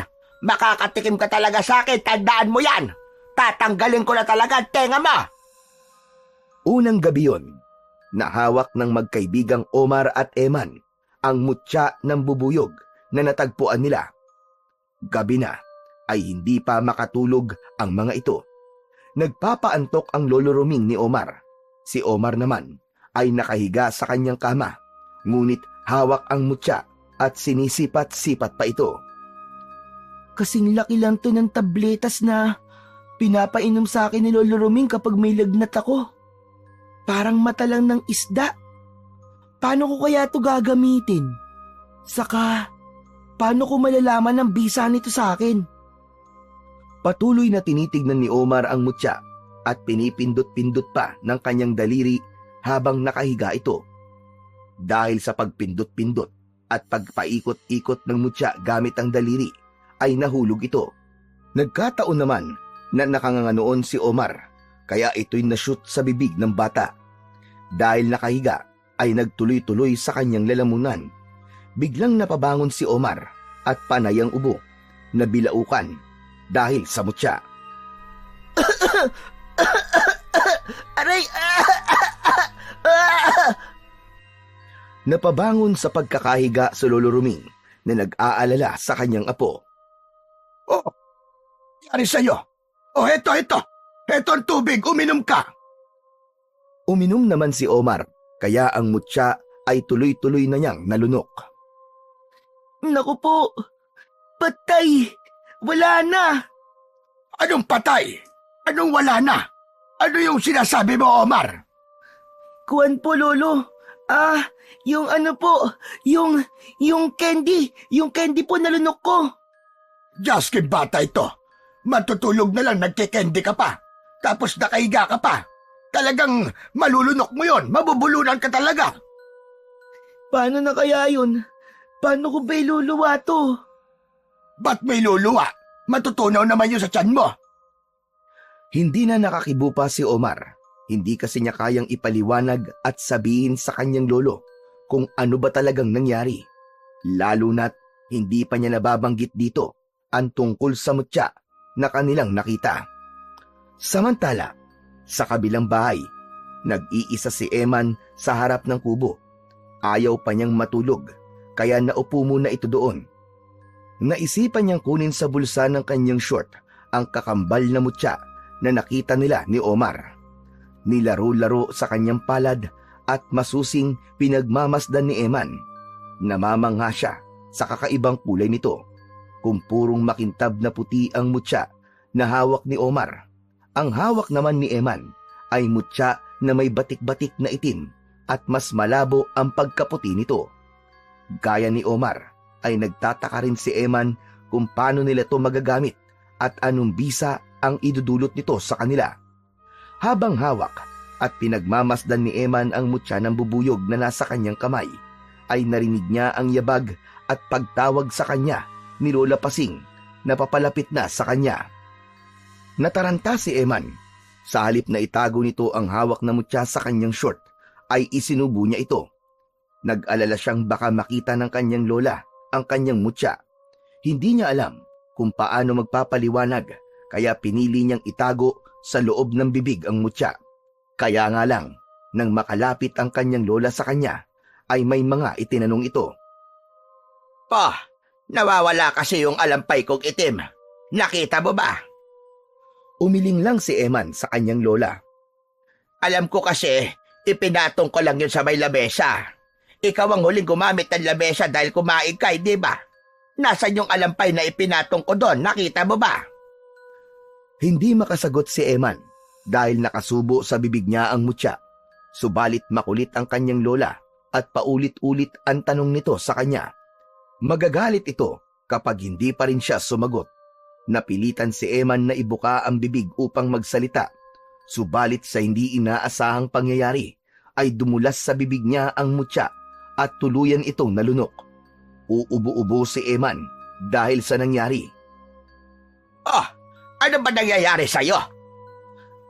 Wala po. Wala po, Lola. Ano bang kinakain mo? At nalunok mo na yata? Ano po, Kwan po. Nasamid lang po ako sa paglunok ko po ng laway. Pero okay na po ako, Lola. Okay lang po ako. Okay na po ako, Lola Pasing. Aba, sandali lang. Namumutla ka yata. Napapano ka ba, bata ka? Wala po. Ayos lang po talaga ako. Sige po. Tara na pong matulog. Inaantok na po ako eh. Abay, o sige. Mabuti pa nga. At bukas ko na lang hahanapin yung alampay ko. Kapwa hindi makatulog ang dalawang bata ng gabing yon dahil sa pagkakalunok nila ng mutya ng bubuyog. Halos mag-uumaga na nang dalawin sila ng antok. Pareho ding nagkaroon ng panaginip ang dalawang bata. Sa panaginip ni Omar ay nasa maliwanag siyang lupain. Subalit nag-iisa lamang siya roon. Palakad-lakad siya at hindi niya batid ang kanyang pupuntahan. Samantalang kabaligtaran naman ang panaginip ni Eman. Nasa madilim siyang lugar. Halos wala siyang makita. May mga nararamdaman siya at naririnig na ingay na tila nakakatakot at nanunuot yon sa kanyang katawan. Kaya sa paggising ni na Omar at Eman kinabukasan, hindi na maalis sa kanilang isipan ang kanilang panaginip na hindi nila ganap maunawaan kung ano ang ibig sabihin at kung meron mang yung nais, ipahiwatig. Masigla ang pakiramdam ni Omar kinabukasan. Maaga siyang bumangon at ang dating ginagawa ng kanyang lolo Ruming na paghahanda ng kanilang almusal ay si Omar ang siyang gumawa. Nilinis din niya ang mga naiwang hugasin, nagwalis sa kusina at nagligpit ng mga kalat. Kaya naman nang magising si Lolo Ruming, ay gano'n na lang ang pagtataka nito. Aba, Ikaw lang mag-isang gumawa niyan. Nagluto, naglinis, nagligpit, at pati mga tapayan natin. Puno na rin ang tubig. Aba, nakabibigla naman yata to. Opo, Lo, tama po kayo. Ako nga po ang tumapos po ng lahat ng yan. Bakit ayaw niyo po ba nun? Wala na po kayong gagawin? Hindi naman, Apo. Natutuwa nga ako eh. Ako'y nagtataka lamang. Halika nga rito, Apo. Lumapit si Omar sa kanyang lolo. Idinampi ang kanyang kamay sa leeg at noo ng apo. Aba, hindi ka naman mainit. Mukhang ayos naman ang pakiramdam mo. Malamig ka pa sa nguso ng pusa eh. Lolo naman, ayos na ayos po ang pakiramdam ko, no? Wala po akong sakit. Basta, nagtataka pa rin ako. Para kasing may himala. Kumain na lang po tayo, Lolo. Kalimutan niyo na po yung mga himala-himala na yan. Samantala, silipin naman natin ang kaibigan ni Omar. Natutulog pa si Eman ng mga sandaling yon. Kaya naman uminit na ang ulo ng kanyang lola Pasing. Pinuntahan ito sa kanyang tinutulugan si Eman. Ilang ulit na palo ng tsinelas ang ipinatikim nito sa apo. Jaski ka talaga, bata ka. Nasanay ka na ng ganyan. Tanghali na eh, namamaluktot ka pa riyan, batugan ka. Ano ba kayo, Lola? Wala kayong respeto sa natutulog. Ano ka mo? Ako pa kayo na walang respeto. Abay lintik na bata rin ah. Hindi ka man lang bumangon na maaga at tulungan ako sa mga gawaing bahay. Inaantok pa po ako eh. Ano po ba yun? Talagang ayaw mo ba bumangon? Lalo yatang nagiging matigas ang ulo mo ngayon, Eman ah. Yan bang napapalabo sa pagsama-sama doon sa apo ni Roming? Natututo kang sumagot-sagot at maging matigas ang ulo. Oh, si Omar na naman po ang nakita nyo. Huwag niyo po siyang idamay. Wala naman po siya dito eh. Nakaka-bad trip naman kayo, Lola. Aba, Jasky, bata ito ah. Ako pa talaga ngayon ang bad trip. Lokong bata ka. Ganyan ka na makasagot sa akin ngayon. Kapag hindi ka pa bumangon dyan, hindi lang palo ng tsinelas ang ipapatikim ko sa'yo, kundi 2x2 na ang ihahataw ko sa'yo. Tignan natin. Tinatakot niyo pa talaga ako eh. Di subukan niyo. At baka makalimutan kong lola ko kayo. Nanlaki ang mga mata at hindi makapaniwala si Lola Pasing sa naging sagot ng apo. Unang pagkakataon na sumagot ng ganun sa kanya si Eman, kaya hindi siya makapaniwala at labis niya yung ipinagtaka. Dahil nga sa pagbabago ng ugali ng apo, ay hindi napigilan ni Lola Pasing na pumunta sa bahay ni na Lolo Roming. Kailangan niya itong makausap. Hoy, Roming! Roming, lumabas ka riyan! Mag-usap tayo! Roming! Roming, lumabas ka riyan! Lumabas ng bahay si Lolo Roming na tila naiirita sa pagsigaw ni Lola Pasing. Kasama nitong lumabas si Omar. Ikaw ba'y tumatanda na ng paurong, Pasing? Bakit ka nag-iiskandalo dyan? Nagsisisigaw ka na para ka nasa bundok. Kahit hindi ka sumigaw, maririnig naman kita. Dahil hindi pa ako bingi. Bakit? Ako ba'y bingi ha? Yun ba ang gusto mong palabasin? Wala ako sinabing ganon. Ano ba problema mo at napasugod ka rito? Iyang apo mo, kung ano-ano tinuturo sa apo ko si Eman, nagiging palasagot at matigas ang ulo. Masamang impluwensya ang apo mo sa apo ko. Sandali lang. Paano mo nasabing may masamang tinuturo si Omar sa apo mo? Sinabi ba niya? Hindi. Pero ang laki ng pinagbago ng ugali ni Eman. Samantalang yung apo mo lang ang laging kasama nun. Teka lang po, Lola Pasing. Wala po akong masamang itinuturo po sa kaibigan ko. Texman po. Hoy, ikaw na bata ka. Huwag kang sumabat ha. Hindi kita kinakausap. Nagpapaliwanag lamang ang apo ko, Pasing. Hindi ko kailangan ng paliwanag niya. Manang-mana talaga ang apo mo sa kasamaan ng ugali mong buwisit ka. Mga manloloko! Abay, teka. Ba't naging manloloko ako? Akala ko ba itong apo ko ang problema mo? Ngayon bakit galit ka sa akin at sinasabi mong manloloko ko? Basta. Kaya hindi pa tayo tapos, Roming. Humanda ka. Anong hindi pa tapos? May chance pa tayo magkabalikan, ganun ba? Yun ba ang ibig mo sabihin? Ay, sabi ko na nga ba, naghihintay ka lang. Buwisit na! Hindi yun ang tinutukoy ko na! Kung ano-ano sinasabi mo matanda ka! Ay, nako! Makaalis na nga! At lalo lang masisira ang araw ko sa hayop na ito! Gusto mong pagandahin ko ang araw mo? O heto, saluin mo ang aking flying kiss. Mwah! Weh! Weh! Ay! Ang sama ng lasa ng flying kiss mo! Ay, Diyos ko! Lasang panis! Ay, kunwari ka pa lasang panis at sabihin mo, sobrang tamis. Ganon! O heto naman ang ibibigay ko sa'yo. Flying kick! Hiya! Nagpakawala ng tadyak si Lola Pasing. Aray ko! Aray! Ang taas mo pala sumipa, Pasing! Aray ko din! Aray! Nabali yata ang buto ko sa balakag. Aray ko pa! Ay, sandali lang. Tutulungan kita, Pasing. Hindi! Bitiwan mo ako, Ruming. Huwag mong mahawak-hawakan ng bewang ko, bastos ka! Manyakis kang matanda ka! Ayaw mong hawakan kita. O, ayan! Bumagsak sa lupa si Lola Pasing. Hayop ka talaga, matanda ka! Mapanakit kan talaga kahit kailan! Wala kang kwentang lalaki! Manloloko na! Mapanakit pa! Bago pa mapunta sa kung saan ang pagtatalo ng dalawang matanda, ay hinila na ni Omar ang kanyang lolo Ruming pabalik sa loob ng bahay. Nagpilit namang bumangon si Lola Pasing upang umuwi na ito na nagpupuyos sa galit. Sa kabilang dako, sa lugar na kinaroroonan ni Manuela at Bartolo, unti-unti nang nawala ang pamamaga ng katawan at muka ni Bartolo na pinupog ng mga bubuyog. Ring manatili ka lamang dito sa bahay, Bartolo! Sayang ang oras! Alam ko naman po yun, Madam Manuela. Kaya nga kailangan ko ng kumilos upang magawa ko ng inyong ipinag-uutos. Abay, dapat lang. Dahil sayang ang bawat oras. Hindi tayo nagpunta sa baryong ito nang wala tayong gagawin para sa kapakanan ng ating lahing aswang. At kung mahihirapan ka para sa mga ipinag-uutos ko, sabihin mo na kagad sa akin para humanap ako na makakatulong mo. Gagawin ko po yun, Madam. Huwag po kayo mag-alala.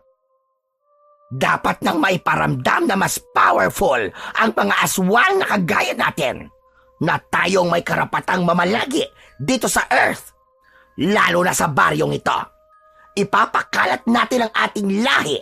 Dapat ang lahi ng mga tao ang siyang maubos at paramihin ang lahing aswang, lalo na ang mga kauri ko na magagandang aswang, mga beautiful.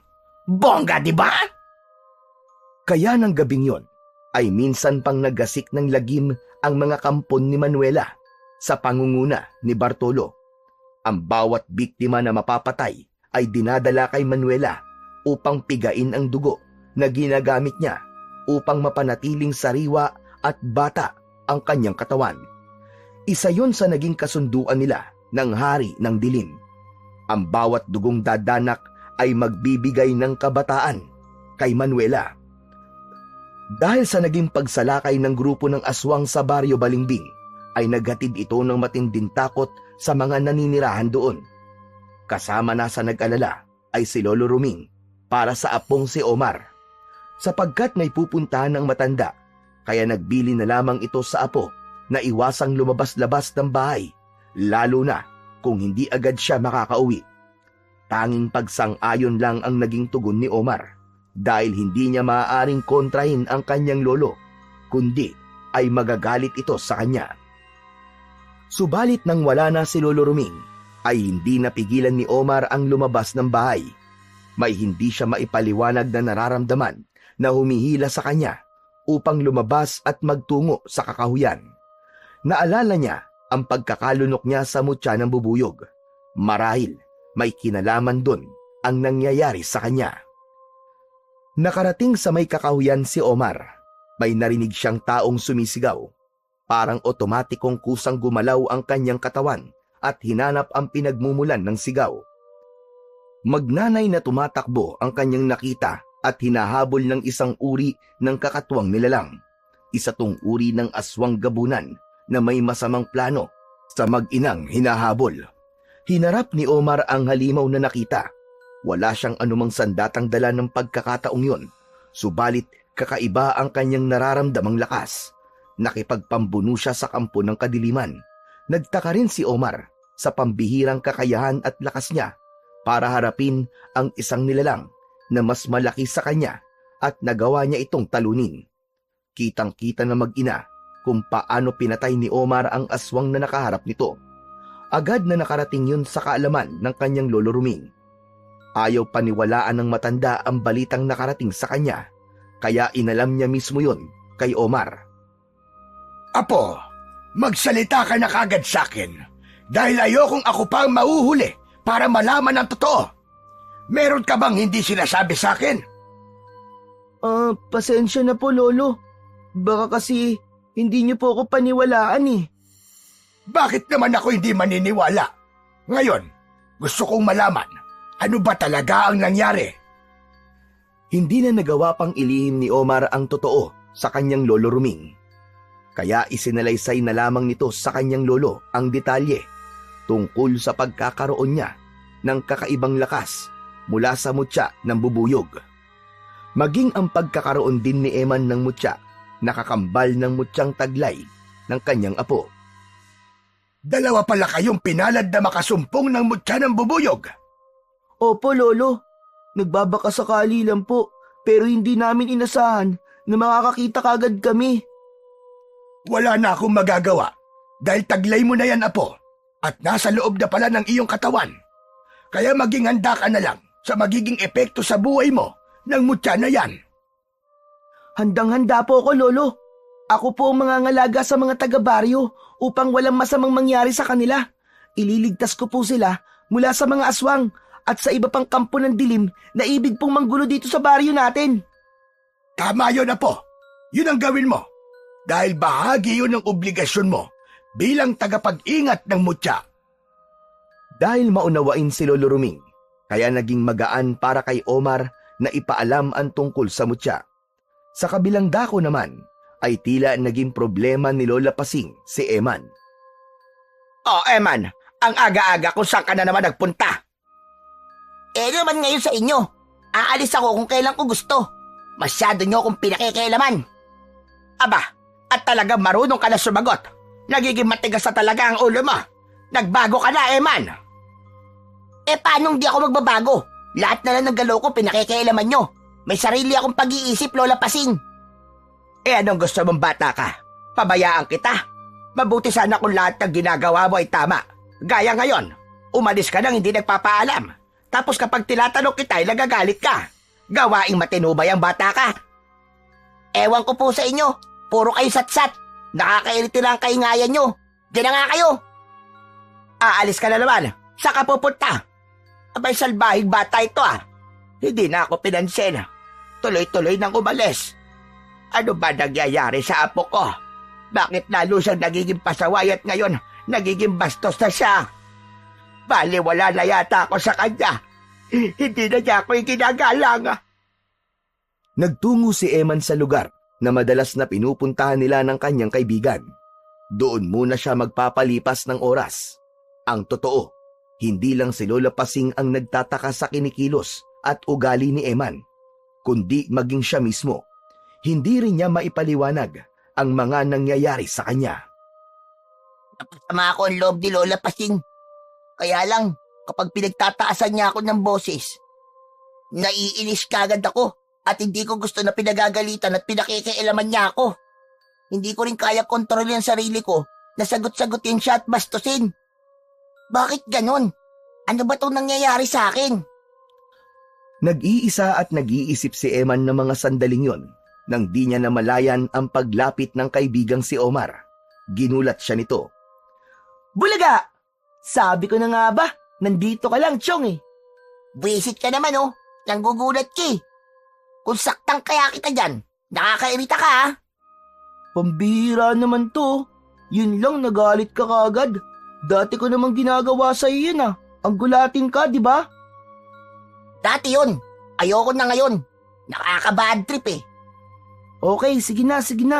Sorry na, patawad. Ikaw naman masyado kang high blood. Ay, siya nga pala, Chong. May gusto akong sabihin sa'yo. Ano ba yun? Sabihin mo na. Ang dami mong pasakali eh. Oo, ito na nga. Ano kasi? Nasubukan ko na ang bisa ng mutya ng bubuyog na nalunok ko. Nagbigay sa akin ng kakaibang lakas yun. Ang totoo, may iniligtas akong magnanay na inaatake ng aswang. Ang astig, Chong! Nagawa ko siyang talunin gamit lamang ang mga kamay ko. Kahit wala akong dalang sandata. Tama nga yung mga lalaki, Chong. May kapangyarihan ng mutya ng bubuyog. Saka, nasabi ko na rin to kay Lolo Ruming ko. Ang sabi nga niya, may binibigay talagang kakaibang power ang mutya eh. Eh ikaw ba, Chong? Di ba? Nasabi mong nalunok mo rin yung kakambal na mutya? Ano bang nararamdaman mo? Ganon din ba? Lumakas ka rin ba? At nagpiling superhero ka rin ba? Hindi agad nakasagot si Eman. Kumapaka pa siya sa isip niya nang sasabihin sa kaibigan, sapagkat ang totoo ay hindi katulad ni Omar ang kanyang nararamdaman, kundi ang sa kanya ay pagiging magagalitin, mainitin ang ulo, bastos, at kawalan ng respeto. Noon naisip ni Eman na yun nga kaya ay dahil sa mutya ng bubuyog na nalunok niya. Pero bakit ganun? Kambal na mutya ang nakuha nila, subalit magkaiba ang naging resulta sa kanila. Hindi niya masabi yon sa kanyang kaibigan. Oh, ano nangyari sa'yo? Bakit natahimik ka na yata? Sabi ko, kung ano naging epekto sa'yo ng mutya ng bubuyog. Ha? Kwan. Wala pa. Aalamin ko pa lang. Bakit ganun? Eh di ba kambal na mutya naman yung nakuha natin? Sa akin, naramdaman ko na ang epekto. Tapos sa'yo wala pa. Eh wala pa nga eh. Bakit ba ang kulit mo? Ano ba magagawa ko kung wala pa? Eh wala pa nga. Oh, ba't galit ka na naman kagad? Nagtatanong lang naman yung tao eh. Bad trip ka kagad. Tinalikuran ni Eman si Omar. Iniwan nito ang kaibigan. Oh, sandali, saan ka pupunta? Hoy, ba't aalis ka na? Eman! Hala, ano nangyari sa isang yun? Nagsuplado na. Hindi na ako pinansin. Para namang may regla si Eman. Ang daling uminit ng ulo. Ay naku, bahala na nga siya sa buhay niya. Baka may sumpong lang ang kaibigan ko. Samantala, hindi pa umuwi ng bahay si Eman. Ayaw din niyang gawin yun dahil tiyak magtatalo na naman sila ng kanyang lola. Kaya tumambay siya malapit sa ilog. Na bad trip din siya sa kaibigang si Omar dahil sa mga pagtatanong nito. Kaya lang, kapag nag-iisa na si Eman, sa kanya naiisip na mali siya. Masyado nga nagiging mainitin ang ulo ko ngayon. Kaya lang hindi ko talaga mapigilan. Dahil nga siguro sa mutya ng bubuyog na nalunok ko. Pero bakit ganun? Magkaiba ang epekto sa aming dalawa. Magaganda mga sinasabi ni Omar tungkol sa mga nangyari at nararamdaman niya. Pero sa akin, puro pangit at masasama. Nasa gitna ng pag-iisip si Eman nang biglang may tumakip sa kanyang muka at may naamoy itong nakakahilo na naging dahilan upang mawalan siya ng malay. Binuhat siya ng nilalang na yon. Samantala, labis nang nag-aalala si Lola Pasing sa hindi pag-uwi ng apong si Eman. Kahit naiinis siya sa apo dahil sa kawalan nito ng respeto at pagsagot-sagot sa kanya, ay hindi pa rin niya matiis na pabayaan ito. Kaya nagtungo siya sa bahay ni Lolo Ruming upang ipagtanong si Eman dahil alam niyang si Omar ang matalik na kaibigan nito at madalas nakasama. Hoy, bastos na matanda! Pauwiin niyo ang apo ko! Huwag mong konsintihin! Hoy, Romeng! Pauwiin niyo ang apo ko! Aba, ano ba sinasabi mo, Pasing? Saka ba't kung magsalita ka parang sigurado ka na narito ang iyong apo? Di nga ba? Nandyan siya at itinatago niyo ang apo ko. Lola Pasing, wala po rito si Eman. Kanina po nagkita kami po doon sa may tambayan po namin. Pero umalis din po siya. Nagalit po kasi sa akin eh. Di ko nga po siya maintindihan. Madali po siyang mainis. Nagtatanong lang naman po ko. Tapos, basta na lang po siyang umalis at hindi na po ako pinansin. O ano? Nakita mo na, Pasing? Yang apo mo ang wala sa ayos. Mainitin pala ang ulo. Alam mo ba, Omar, kung saan nagpunta ang apo ko? Hindi nga po eh. Kasi nababad trip daw po siya sa akin. Di ko nga po siya maintindihan. Parang lagi po siyang galit. Dati naman po hindi po siya ganun eh. Malamang, nagmana dito sa kanyang lola na mainit palagi ang ulo na parang laging inuurungan ng regla. Parang leon na nabubuang. Hoy! Anong inurungan ng regla ang sinasabi mo, ha? Bakit? Hindi ka pa ba inuurungan ng regla? May period ka pa ba, ha? Wala ka na ron. Ikaw talaga, Ruming, kahit kailan ka. Bastos! Manloloko! Ha! Buwisit! Diyan na nga kayo maglolo at baka pagbuhulin ko pa kayo dalawa. Nako! Iba talaga kapag matandang hindi pa nakakatikim. Mainitin ang ulo. Hayon, tinalikuran tayo. Nag-walk out na. Tapos, pati po sa akin nagalit. Lolo, ano po ba yung ibig niyo pong sabihin na hindi pa po nakakatikim kaya mainitin ang ulo? Ano po ba yung hindi pa natitikman ni Lola Pasing? Ayun ba? Sumang hilaw na walang balot. Po, meron po ba nun? May suman ba na hindi nakabalot? Nakong bata ka, tama na nga kakausisa mo. Pero teka lang, kung hindi pa umuwi ang kaibigan mo, abay siyang kaya nagpunta yon. Napaisip at napakamot na lang ng kanyang ulo si Omar dahil hindi rin niya kayang sagutin ang tanong ng kanyang lolo Ruming. Samantala, nagising na si Eman at palingalinga siya sa lugar na kanyang kinaroroonan. Hindi pamilyar sa kanya ang lugar na yon. Laking pagtataka niya nang makita na nakakadena ang isa niyang paa. Agad niyang pinakiramdaman ang kanyang sarili. Hinawakan ng leeg, tinignan ang katawan niya at mga braso. Naisip niya na baka kung ano ang ginawa ng nilalang na kumuha sa kanya. Subalit natiyak niyang buong-buo pa rin siya at walang sugat. Maya-maya pa ay naramdaman niyang may mga yabag na lumapit sa kanya. Napaurong siya nang makita ang kanyang mga kaharap. Pamilyar sa kanya ang isa sa mga ito. Nakita na nila yon ng kanyang kaibigang si Omar. Namumukhaan kita. Ikaw yung... Oo, ako nga yun, bata. Ang nakita nyo ng kaibigan mo na pinagpiestahan ng mga bubuyog ang muka. Aba. Kung ganun pala, Bartolo, siya yung bagets na sinasabi mo sa akin. Oo, madam. At ngayon nga ay narito na po siya sa inyong harapan. Sayang nga lang, hindi ko nakita ang kaibigan niya. Sana'y dalawa silang may hahandog ko sa inyo. Teka. Anong gagawin niyo sa akin? May masama kayong plano, no? Papatayin niyo ako, no? Gagawin niyo akong pagkain, no? Bagets, mukha ba kami mga halimaw? Sa pretty kong ito? Halimaw sa tingin mo? Ganyan ang mga halimaw eh. Nagkukunwaring maganda at mabait. Tapos, magbabago ng anyo. Nagiging isang halimaw. Bright ka pala, Bagets, ha? Gusto kita. Gusto ko ang katalinuhan mo. Pakawalan niyo ako rito. Hindi ako papayag na patayin niyo ako at gawing pagkain. Pakawalan niyo ako. Pakawalan niyo ako. Nagwala sa galit si Eman.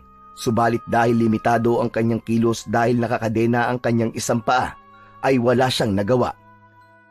Subalit dahil naman sa nagpupuyo sa galit ang bata, ay may pagbabagong nakita sina Manuela at Bartolo kay Eman. Unti-unting umitim ang katawan nito at nagkaroon ng maliliit na balahibo. Ang muka ay kumulubot na nakakatakot.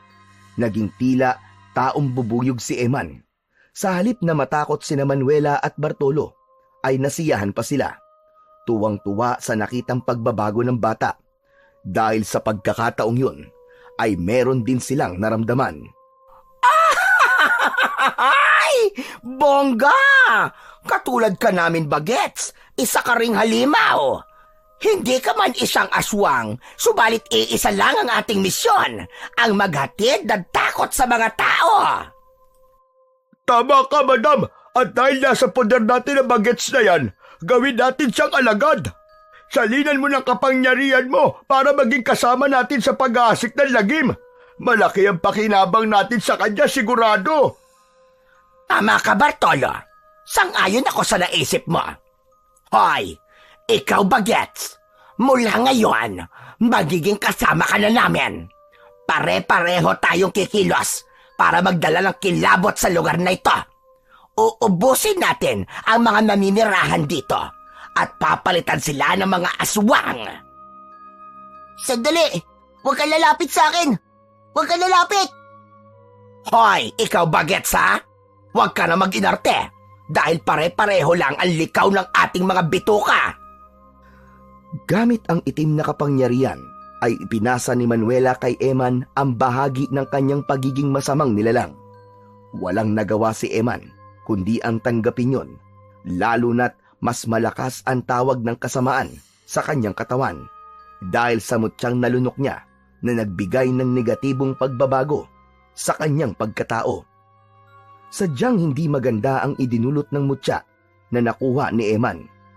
Kung ang kay Omar ay kabutihan ang dulot nito, sa kanya ay kasamaan. Ipinagtanong-tanong pa rin ni Lola Pasing ang tungkol sa kanyang apo.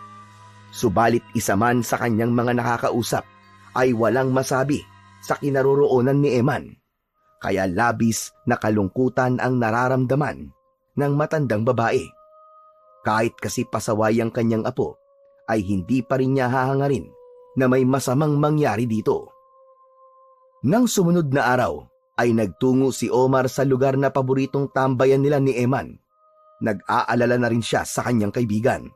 Hindi na rin ito nagpapakita sa kanya. Naisip niya na baka nagtatampo lang dahil hindi maganda ang nangyari nang huli nilang pagkikita. Habang nakaupo si Omar sa isang nakatumbang puno, ay naramdaman niyang may yabag na paparating mula sa kanyang likuran. Nilingon niya yon, napangiti siya ng malaki nang makita ang kaibigan niyang si Eman. Yun! Sabi ko na nga ba darating ka, Chong eh. Subalit ang ngiti niya ay hindi ginantihan ni Eman. Seryoso ang mukha nito, kaya napakunot ang noo ni Omar na may pagtataka. Ganun pa man, lumapit si Omar sa kaibigan.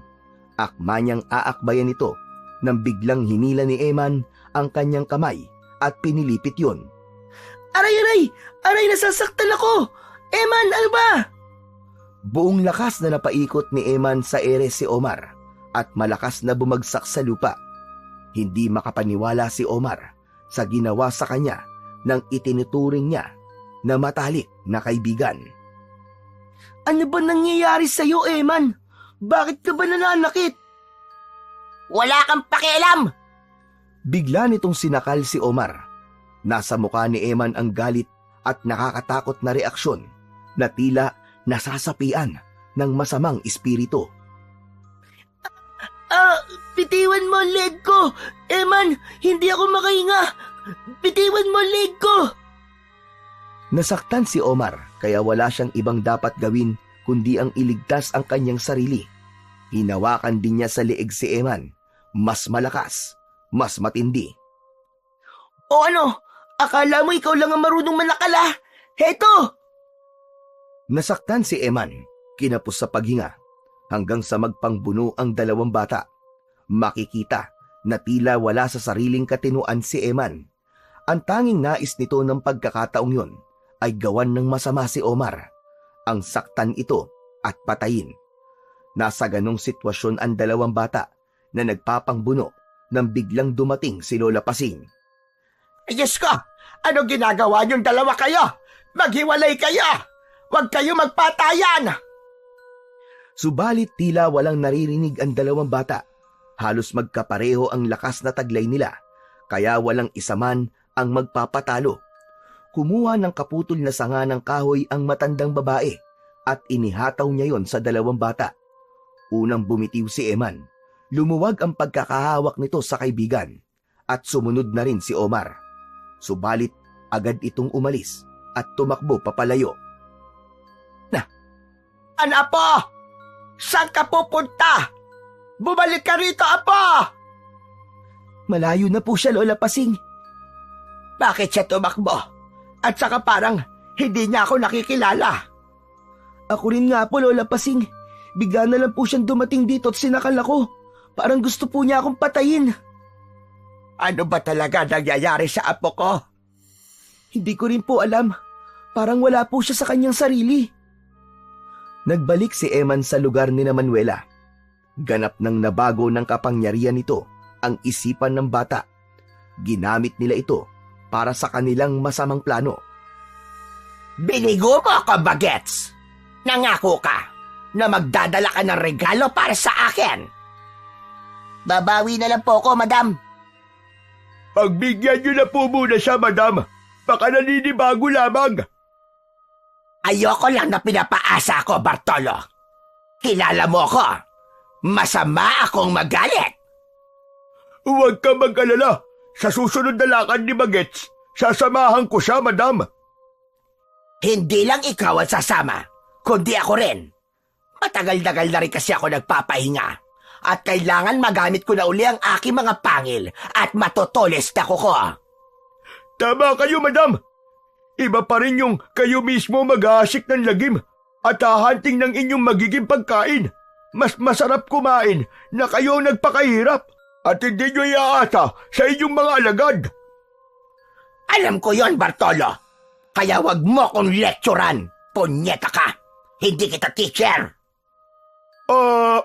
Pasensya na po, madam. Nagpapaliwanag lang. Sige na. Magpahinga na kayo ni Bagets. Dahil bukas na bukas, magkakasama na tayong lalabas. Magbabanding tayo sa pag-aasik ng lagim sa baryong ito. Samantala, sa bahay ni na Omar at Lolo Ruming ay naikwento ng bata ang tungkol sa nangyaring inkwentro sa kanila ng kaibigan niyang si Eman. Ano ka mo, apo? Gusto kang patayin ng kaibigan mo? Opo, Lolo. Hindi po talaga ako makapaniwala na nagawa po yun ni Eman sa akin. Kaya ibang Eman po yung nakalabang kong yun. Anong ibang Eman ang tinutukoy mo? Wala po siya sa kanyang tamang pag-iisip, Lolo. Maaari po may kumukontrol at nag-uutos sa kanya para gumawa po ng masama. At posibleng may kinalaman nga po yun sa nalunok niyang kakambal na mutya ng nalunok ko rin. Nagagamit ng kasamaan ng kaibigan mo, ibig sabihin? Ganun na nga po, Lolo Ruming. Saka, naaawa rin po kay Lola Pasing dahil nasaktan po siya nang bigla siyang talikuran ni Eman nang tawagin niya. Pag mutya na sinasabi mo, apo, yun na nga ang may kagagawa nun. Dahil naaalala ko, ito'y nagpasalit-salit na rin ng kwento mula sa mga matatanda na kapag ang mutya na nakita ay kambal, asahan na hindi pareho ang ibibigay nitong bisa o kapangyarihan sa mag-iingat nito. Dahil kagaya nito, ang dilim at liwanag. Isa ay magbibigay ng kabutihan, subalit ang isa naman ay magdudulot ng kasamaan. Yung nakuha ko po ay mutya ng kabutihan ang ibinibigay at kaligtasan. Ganun na nga, apo. Ngunit ang nakuha ng kaibigan mo ay kabaligtaran ng sayo. Hala, kawawa naman po pala si Eman, Lolo Ruming. Kailangan ko po siyang tulungan. Baka kasi kapahamak niya kung mananatili sa kanyang mutya, lalo na't gagamitin siya para maging masama. Tama ka, apo. Ngayong kahigit na kailangan ni Eman. Samantala, sa kabilang dako ay naghahanda na sina Manuela at Bartolo upang lumabas para sa kanilang planong magasik ng kasamaan at kaguluhan sa baryo Balimbing. Pinuntahan ni Bartolo ang kinaroroonan ni Eman. Aba, wala siya rito! Nawawala si Bagets! Agad nagbalik si Bartolo sa kanyang Madam Manuela. Bakit, Bartolo? Anong nangyari? Madam, nawawala po si Bagets. Mukhang umalis po siya. Wala kang dapat ikabahala, Bartolo. Yun lang natataranta ka na? Madam, baka tumakas po siya eh. Tonto! Humina na naman ako, kote mo. Hindi siya tatakas. Malamang, nainip lang yon at hindi na tayo hinintay. Baka nakakalimutan mo, nasa ilalim na siya ng aking powers. Kaya kontrolado ko na si Bagets, no? Hindi siya tatakas gaya ng sinasabi mo, hunghang. Madali ko siyang nakontrol dahil naramdaman ko ang kasamaan ng espiritu na bumabalot sa kanya. Ibig sabihin, kakampi natin siya. Sorry madam. Nag-aalala lang kasi ako. Walang magagawa ang pag-aalala mo. Sige na, gora na tayo. Malamang, makikita din natin siya. Baka nga may magandang balita na siya. At marami na siyang naging biktima. Marami nang tinakot at pinatay ng mga taga rito sa baryo. Sa kabilang dako, hindi na napanatag si Lola Pasing dahil sa mga nangyayari. Hindi pa rin niya makalimutan ang malaking pagbabago ng ugali ni Eman. Ngayon niya napagtanto na may kakaibang nangyayari sa kanyang apo. Lalo na't maging ang matalik na kaibigan ay nais ng gawan ng masama. Minsan pa'y lumabas ng bahay si Lola Pasing. Kailangan makita niya muli si Eman. Hindi naman siya nabigo dahil sa pagpunta niya sa lugar na madalas na pinupuntahan ng kanyang apo ay nakita niya ito roon. Eman apo, salamat at nagkita tayo uli. Kailangan tayo mag-usap. Ano ba nangyayari sa iyo, apo? Nandito ang lola. Makikinig ako sa iyo. Alam kong may mabigat kang problemang dinadala, apo. Hindi nagsasalita si Eman, kundi nakatingin lang ito sa matandang babae. Ang pangkaraniwang tingin ni Eman ay napalitan ng mabalasik na tingin. Nagsalubong ang kilay at gumalaw-galaw ang tenga. Naging mabangis ang itsura ni Eman. Hindi pa rin nagsasalita, kundi atungal ang maririnig. Tila mabangis na hayop na sinunggaban si Lola Pasing. Sinakal ang leeg nito. Apo! Eman, apo! Huwag mo akong sakalin! Maawa ka! Bakit mo itong ginagawa sa akin, apo? Tila walang naririnig ang batang nanlilisik ang mga mata na tila nag-aapoy. Habang nagaganap ang ganoon, ay dumating bigla si Omar na nagtungo rin sa lugar na yon. Eman! Eman, Chong! Anong ginagawa mo sa lola mo? Ano ka ba? Maawa ka sa kanya! Huwag mo siyang saktan, Chong! Matalim na tumingin si Eman kay Omar. Nanlilisik ang mga mata. Binitiwan nito si Lola Pasing at nilipat ang atensyon sa kaibigang si Omar. Umatake si Eman at sinunggaban si Omar. Nanlaban ito. Hindi rin pangkaraniwan ang lakas ng bata. Habang inaatake ni Eman ang kaibigan, ay nagbago ang anyo nito. Nagbago ang kulay ng balat. Nangitim na tinubuan ng maliliit na balahibo. Nakakakilabot ang anyo, nakagaya ng sa isang bubuyog. Nagpambuno ang dalawa. Gumulong-gulong sila sa lupa. Man, may kumokontrol nga sa'yo. Hindi na ikaw ang kaibigan ko. Bitiwan mo ako. Hindi ka magtatagumpay. Matindi ang naging pag-aaway ng dalawa dahil alam ni Omar na nasa panig siya ng kabutihan at para sa kaligtasan ang mutyang taglay niya. Hindi siya dapat magpatalo sa lakas na kumukontrol kay Eman na galing sa kasamaan. Hindi ako magpapatalo sa'yo. Ginawa ni Omar ang buong makakaya niya hanggang sa nahigitan niya ang lakas ni Eman. Isang malakas na suntok ang pinakawalan niya. Inindayon ng bata na naging bubuyog. Isa pang suntok ang ibinigay ni Omar. Humandusay sa lupa ang kalaban. Mabilis ang panghihina. Gusto sana ni Omar na ibigay na ang katapusan sa kaaway na nasa kanyang harap. Kaya lang, naisip niyang yun nga pala ang kanyang matalik na kaibigan na si Eman. Samantala, ang labanang yun ay napanood pala ni Manuela at Bartolo na naroroon na rin sa lugar. Hindi sila papayag na magapi si Eman, lalo na't pakikinabangan nila ito, kaya nagbago ng anyo sina Manuela at Bartolo. Naging mga aswang sila. Hinarap nila si Omar. Isang kagaya ng ba niya ang kaya mo? Kami ang harapin mo! Come to me para makita mo ang hinahanap mo, Bagito! Mga aswang, kayo siguro ang dahilan kung bakit naging tuluyang masama ang kaibigan ko. Mga demonyo kayo! Well, mahalaga pa ba yon? Madam, ako na ang bahala sa batang to. Kayang-kaya ko yan. Isang kagat, isang sakmal ko lang dyan. Tigok na kagad yan. Sige, patunayan mo ang tapang at kakayahan mo, Bartolo. Biglang sinugod at inatake ni Bartolo si Omar. Hindi naman nakontento si Eman na nanonood lang, kaya tinulungan nito si Bartolo. Habang si Manuela naman ay mas piniling panoorin na lamang ang mga nangyayari. Subalit nakakondisyon ang utak ni Omar na mas malakas siya kumpara sa mga halimaw na kaharap niya. Kaya higit niyang pinagbuti ang pagharap sa mga ito. Pinagtuunan niya ng pansin si Bartolo. Uunahin niyang harapin ito. Kasabay ng pag-atungan ni Bartolo na nasa anyo ng isang aswang, ay ginagamit ang matutulis na kuko upang ibaon sa katawan ni Omar. Subalit mabilis na nakakaiwas ang bata.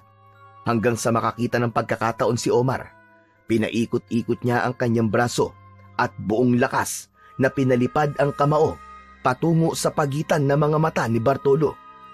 Nayanig ito at tumimbuang. Nakita yun ni Eman na ibig gantihan si Omar. Subalit may nakahanda ng plano si Omar kung ano ang dapat niyang gawin sa kanyang matalik na kaibigan.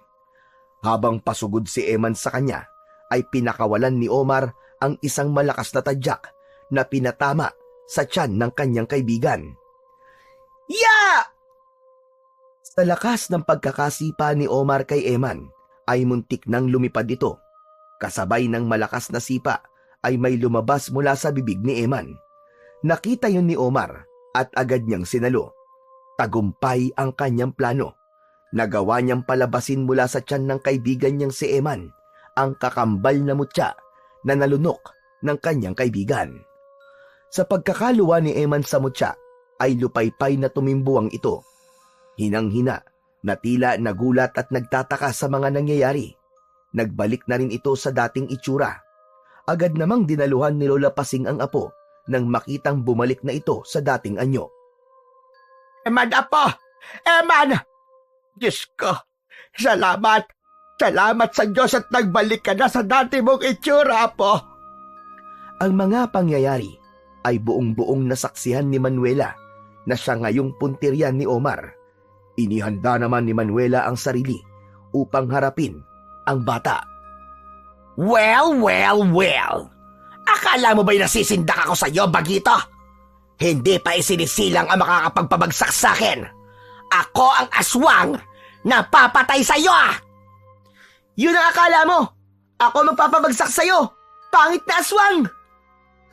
Ibinuka ni Manuela ang kanyang malaking bibig at inilabas ang matatalas na pangil. Inihanda rin niya ang kanyang kamay na may matutulis at mahahabang kuko upang harapin si Omar. Tumatakbong pasugod ang bawat isa sa kanila para sa isang matinding laban.